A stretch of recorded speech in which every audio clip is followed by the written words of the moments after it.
Assalamualaikum warahmatullahi wabarakatuh. Saya Khairatun Nawal dari kelas 2D ingin menjelaskan tentang paradigma pergeseran Old Public Administration, New Public Service, dan New Public Administration.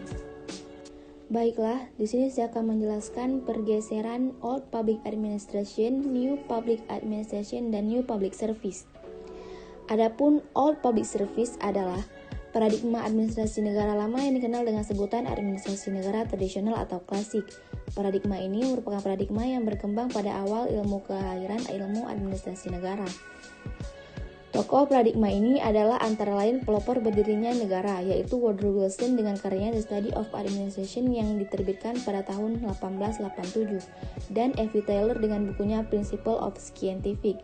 Wilson berpendapat bahwa problem utama yang dihadapi pemerintah eksekutif adalah rendahnya kapasitas administrasi untuk mengembangkan birokrasi pemerintah yang efektif dan efisien. Diperlukannya pembaruan administrasi negara dengan cara meningkatkan profesionalisme manajemen administrasi negara. Untuk itu diperlukannya ilmu yang diarahkan untuk melakukan reformasi birokrasi dengan mencetak aparatur publik yang profesional dan non-partisan. Inilah yang dikenal sebagai konsep dikotomi politik dalam administrasi, dan administrasi negara merupakan pelaksanaan hukum publik secara detail dan terperinci. Oleh karena itu menjadi bidangnya birokrat teknis, sedangkan politik menjadi bidangnya politisi. Dan adapun ide-ide yang berkembang pada tahun 1900-an memperkuat paradigma dikotomi politik dan administrasi, seperti karya Frank Gondong, yaitu yang berjudul Politik dan Administration, dan karya fenomenal lainnya adalah tulisan Frederick W. Taylor yang berjudul Principles of Scientific Management.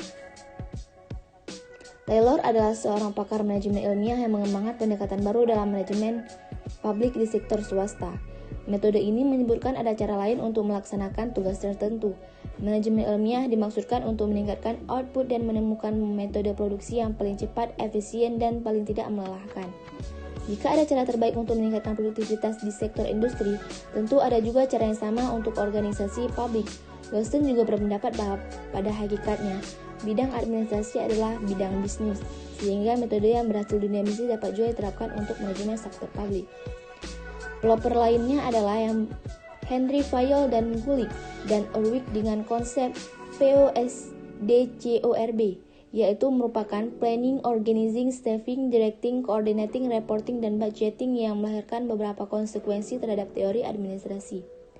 Seperti dikotomi antara politik administrasi sebagai bagian yang sentral dari proses administrasi. Menurut beberapa literatur, Max Weber adalah tokoh administrasi negara klasik yang mengemukakan teorinya mengenai birokrasi. Namun, terdapat perbedaan pandangan dalam hal ini, yaitu peningkatan intensitas dianggap memiliki risiko di mana pada akhirnya menyebabkan intervensi negara yang akan menyentuh semua aspek kehidupan masyarakat dan pada akhirnya menyebabkan biaya penyelenggaraan birokrasi menjadi sangat mahal.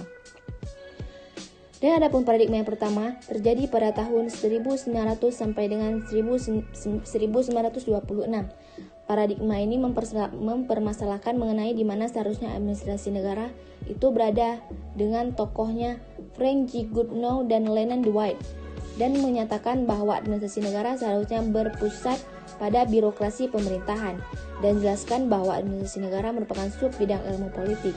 Administrasi negara mulai mendapat legitimasi akademis pada tahun 1920-an dengan adanya ulasan dari Leland Dwight dengan bukunya Introduction to the Study Public Administration yang antara lain berisi politik seharusnya tidak mengganggu administrasi.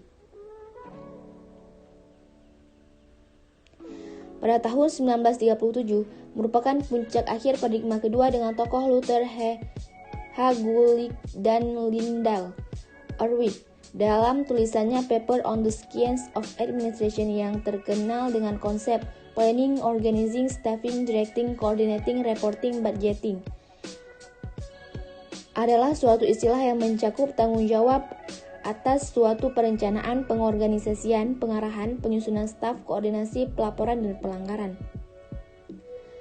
Dan kini ada New Public Administration, yaitu setelah konsep POSDCORB pada tahun 1938 terbit buku karangan Herbert Simon yang berjudul Administrative Behavior, yang berisi jika menginginkan administrasi negara bekerja dengan keharmonisan, stimulasi intelektual. Tokoh lain adalah Fritz Simmerstein dan Marx, yang berjudul Element of Public Administration, yang menerangkan bahwa administrasi publik dan politik bisa dikotomi. Fritz menunjukkan adanya kesadaran baru mengenai administrasi yang value free, itu sebenarnya adalah value yang berat condong ke politik. Dan ada pula yang paradigma yang ketiga, yaitu menjelaskan mengenai administrasi negara sebagai ilmu politik yang berkembang pada tahun 1950-an sampai dengan 1970. Fase ini berusaha untuk menetapkan kembali politik pada tahun 1962. Administrasi bukan lagi dianggap sebagai bagian dari ilmu politik. Dan ada paradigma yang keempat, yaitu pada periode 1956 sampai dengan 1970 adalah masa administrasi negara sebagai ilmu administrasi. Prinsip manajemen dikembangkan kembali secara ilmiah dan mendalam, seperti perilaku organisasi, analisis manajemen, penerapan teknologi modern.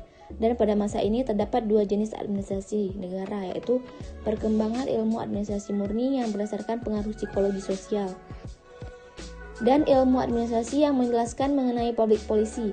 Sejumlah pengembangan di masa ini seperti tahun 1960, Keith M. Henderson berpendapat bahwa teori organisasi seharusnya menjadi fokus utama administrasi negara, sehingga berkembang organization development atau pengembangan organisasi secara pesat sebagai spesialisasi dari ilmu administrasi. Dan ada pun paradigma yang kelima, yaitu berkembang sejak tahun 1970 yang menempatkan administrasi negara sebagai ilmu administrasi negara. Pengembangan administrasi negara tidak hanya ditunjukkan pada lokus administrasi negara sebagai ilmu murni, tetapi juga pengembangan teori organisasi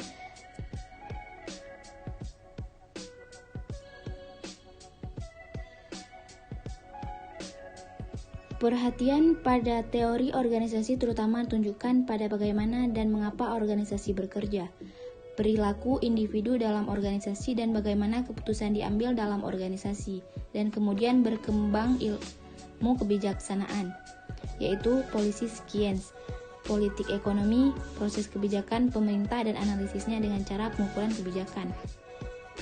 Dan adapun new public service, yaitu secara umum alur pikir New Public Service menentang paradigma-paradigma sebelumnya. Adapun dasar teoritis paradigma New Public Service ini dikembangkan dari teori tentang demokrasi dengan lebih menghargai perbedaan partisipasi dan hak asasi warga negara. Dalam New Public Service, konsep kepentingan publik merupakan hasil dialog berbagai nilai yang ada di tengah masyarakat. Nilai-nilai seperti nilai keadilan, transparansi, dan akuntabilitas merupakan nilai-nilai yang dijunjung tinggi dalam pelayanan publik. Paradigma New Public Service berpandangan bahwa responsivitas atau tanggung jawab birokrasi lebih diarahkan kepada warga negara, bukan clients, konstituen, bukan pula pelanggan atau customer. Pemerintah dituntut untuk memandang masyarakat sebagai warga yang membayar pajak dalam suatu negara yang menganut paham demokrasi. Sebenarnya warga negara tidak dipandang sebagai customer yang perlu dilayani dengan standar tertentu saja, tetapi lebih dari itu mereka adalah pemilik, owner pemerintah yang memberikan pelayanan tersebut. Dalam pandangan New Public Service, administrator publik wajib melibatkan masyarakat dalam proses perencanaan, pelaksanaan, dan evaluasi dalam pemerintahan dan tugas-tugas pelayanan umum lainnya. Tujuan adalah untuk menciptakan pemerintah yang lebih baik, sesuai dengan nilai demokrasi, serta mencegah potensi terjadinya korupsi birokrasi. Sekian presentasi dari saya, terima kasih.